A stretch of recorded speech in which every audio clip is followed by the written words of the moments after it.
Thank you very much. I'm Martha Olney. I'm from the economics department, and the project that the Collegium financed for us is, we called it Creating and Mentoring a Community of Undergraduate Students, Researchers in Economics. So here's what we do. So in August, I held a 4-hour workshop for the graduate students on how to mentor. And good. Yes, there it is. So this was in August. It was, you can do, we did it, I think we did it after the end of week 1 in August of 2016. My hope is to do it before week 1, so on that Saturday or whatever between when they're supposed to be back on campus and when we actually start teaching. I assigned readings. Thank you to Linda and Sabrina for the reading suggestions. They had to write reflections on the readings before the workshop, because if you don't make people write something, they don't do the reading. We had 6 tasks that we wanted to accomplish in the 4-hour workshop. I also fed them, because food is important to graduate students.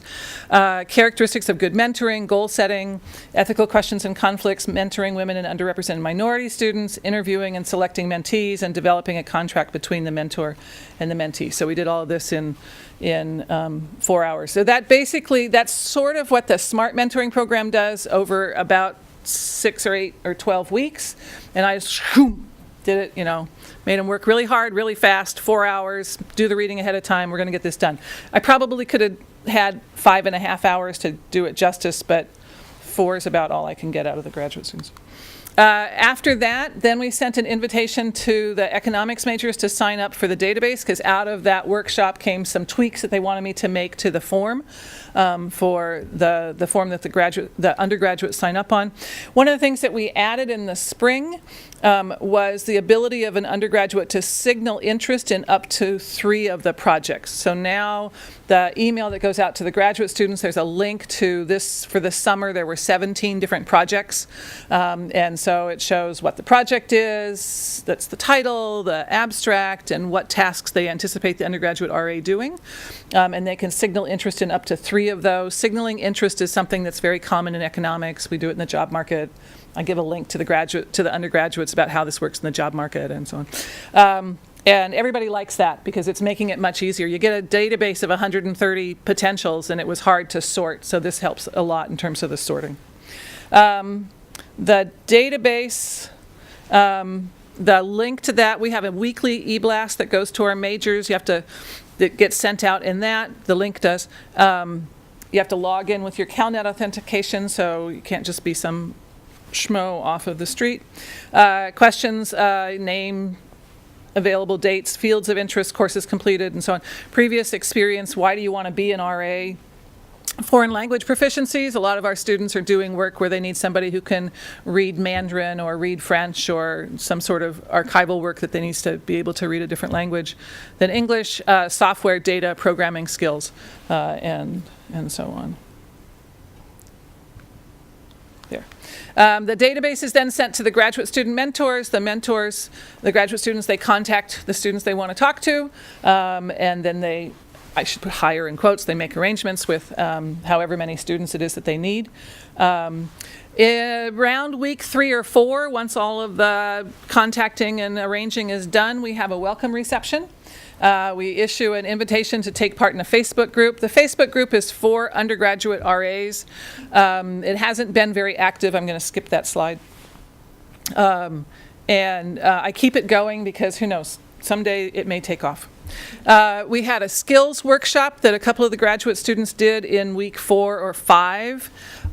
So for us it was 2-hour workshops, an hour plus on Excel, and 2 to 3 hours on Stata, which is the equivalent of R, which is the equivalent of something else, depending upon what your field is. Okay. For those of us who are old, it's the equivalent of SPSS and SAS and so on, yeah. Okay. In the fall semester, I made them do a monthly check-in. I made the graduate students do a monthly check-in with me. I think it was fine to do it in the fall. There was no need to redo it in the spring because we sort of identified all of the issues that came up when they came up, and I didn't feel like I needed to work to find an hour on a Friday when all of us could get together again in the spring semester. Besides, I'm doing all this gratis, so. And then the big thing is we had a poster session. So this was fabulous. Poster session was great. So these are pictures. The top is from the fall. The bottom is from the one we just had a couple weeks ago.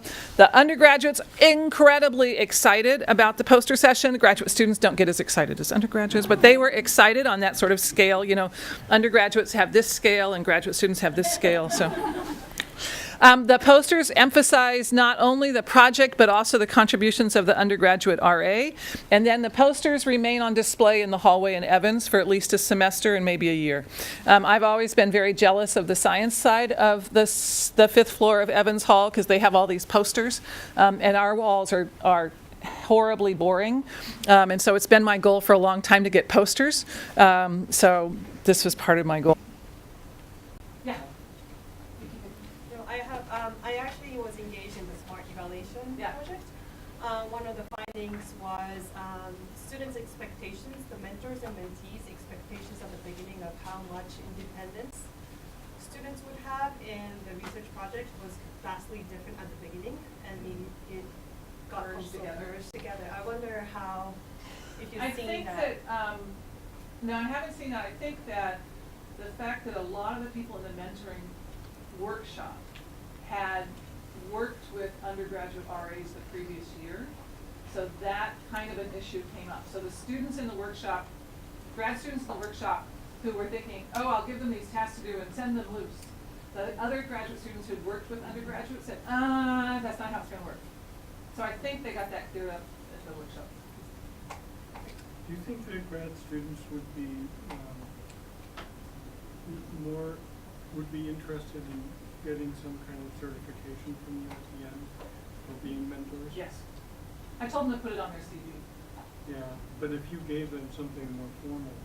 Well, I could give them something more formal, but the way that the job market works in economics, you have a one-page CV, and you have a cover letter, and you have your job market paper, and there's no space in there for additional little certificates. So I think being able to put a line on their CV is sufficient.